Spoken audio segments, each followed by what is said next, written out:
Uh, Recently, I've been reading the comments from my last video about the Quran, chapter 4, verse 157, Bart Ehrman, an apostate prophet, and how Jesus could have survived the crucifixion. And I don't think I was clear in that video. When we read the Gospels of Matthew, Mark, Luke, and John, right? And I think my view is that the Quran, chapter 4, verse 157, is saying that Jesus survived his crucifixion by both supernatural and natural means. So let me just talk about what the Gospels say, because in order to understand what happened to Jesus, we have to look at the Gospels of Matthew, Mark, Luke, and John. We have to read the New Testament very carefully, or the Gospels in the Gospels in the New Testament very carefully. Death by crucifixion. In order to kill someone by crucifixion, it would have taken days, not hours. Jesus was taken down the same day he was put up on the cross. He was only on the cross for about 3 to 6 hours. That's not going to kill somebody, right? So in regards to the spearing story, because I read some comments saying, well, Jesus was speared, that means he died. Well, no, it doesn't, because if we read 1 John chapter 5 verse 6 to 8, it says there was a belief that the Messiah, which they thought was Jesus, would come with water and blood, giving credence that the spearings of Jesus' story in the Gospel of John is an invention, or it's symbolic, it's not literal. How do I know this?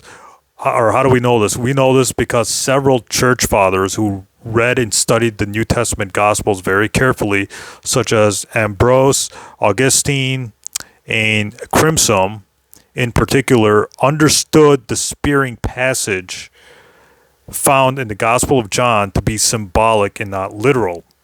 The blood represented the Eucharist, and the water coming out of Jesus represented baptism. Jesus being speared on the cross is illogical and late. It doesn't make any sense if we read the Gospel of John. First of all, it only appears in the Gospel of John.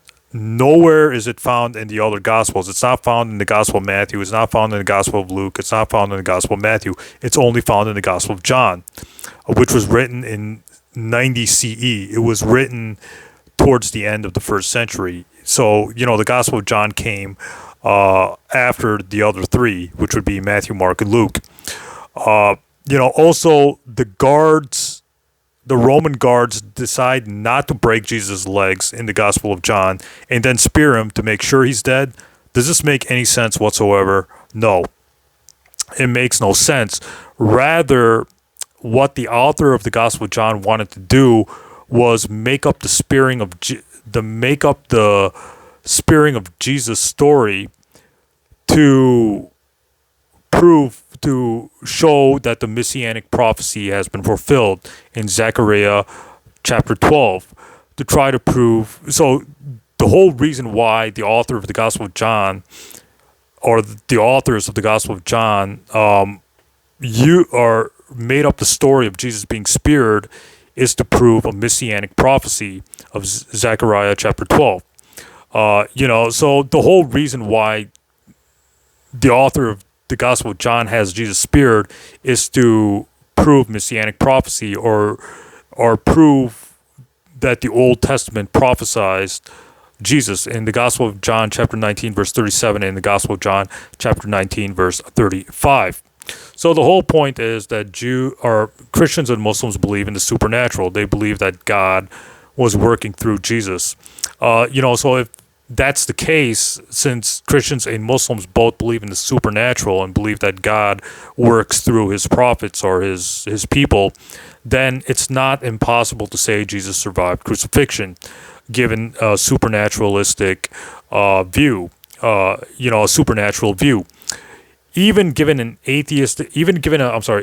naturalistic view, it still can be argued that Jesus survived his crucifixion.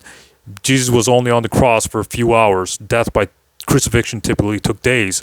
Jesus was not speared. Well, at least not literally speared. So there's a lot of other things. Like if you read the Gospel of Mark, Pontius Pilate was amazed, when they took Jesus down very quickly, and when people said he was dead, Pilate was amazed because he knows that in order to die by crucifixion, you need to be there for at least a few days, at least 4 or 5 days. But Jesus was only on the cross for a few hours. So even given naturalistic views, Jesus survived. It's certainly possible that it can't be disproven that Jesus survived the crucifixion because nothing killed Jesus. If you read Raymond Brown's book, The Death of the Messiah, he even says this. And Raymond Brown is a Christian. He's not some atheistic or he's not some naturalistic atheist. He says that there's nothing that killed Jesus on the cross. This is Raymond Brown in his book, Death of the Messiah. So all this proves that that it can't be disproven that Jesus survived the crucifixion, even given naturalistic means. And when it comes to the empty tomb, I don't think people understood what I was saying.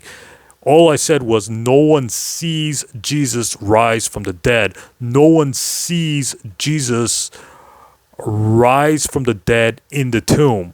The women go to the empty tomb, and the angel tells them that Jesus is not here, he is risen. And then the women run away from the tomb. So nobody sees Jesus actually come out of the tomb and, from lying dead, actually rise out of the tomb and walk towards them. They don't see that. The women see an empty tomb, they observe an empty tomb, and later on when they leave and they go to Galilee or Jerusalem or whatever it is, then they see Jesus. But nobody witnesses the resurrection of Jesus. Nobody witnesses Jesus actually being dead and then like rising up and then walking out of the tomb. Nobody sees that. So that's another problem for the resurrection. And then if you read the Gospel of Mark, if you read the ending, like the Gospel of Mark ended in the Gospel of Mark chapter 16 verse 8. And this is important because the Gospel of Mark is the earliest gospel, according to even Christian scholars. So that shows that the earliest gospel did not have the resurrection of Jesus in it. It just had the women going to the empty tomb and running away from the empty tomb. So that gives further credence to the Q Gospel's statement that Jesus was assumed into heaven from the tomb instead of being resurrected and coming out of the tomb. So, that's the whole point. The whole point is no one can disprove the swoon theory. No one can prove for a fact that Jesus died by crucifixion, even given all this medical diagnosis bullshit. Even they don't know what killed Jesus. So, they don't know what killed him by naturalistic means. And since Christians and Muslims believe in the supernatural, Christians certainly can't argue that God was not working through Jesus, during the crucifixion method, because it's certainly possible.